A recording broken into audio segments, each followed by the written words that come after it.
John 12:35, Jesus says, "My light will shine for you just a little longer. Walk in the light while you can so that darkness will not overtake you. Those who walk in darkness cannot see where they are going." It's never easier to fall into a trap or an ambush than when you're in the dark. And this is why when Jesus was in the Garden of Gethsemane, he told his disciples, "Watch and pray so that you will not fall into temptation. The spirit is willing and the flesh is weak." And what's crazy is the disciples say, "Jesus, we will never leave you.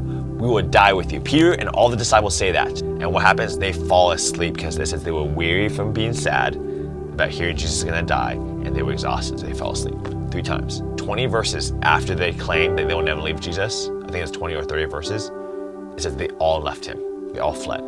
Because why? When we give into our flesh, we walk in the weakness of our flesh, and we will be beaten by temptation every time. And the problem is the willingness of the Spirit, of what the Spirit wants to do. It requires us sometimes doing what we don't want to do. They did not want to pray, they wanted to sleep.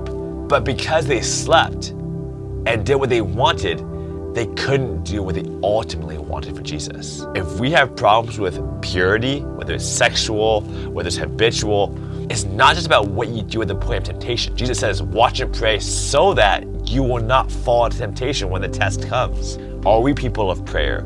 Are we people of His Word? Are we walking in the Spirit? What are we doing before it happens?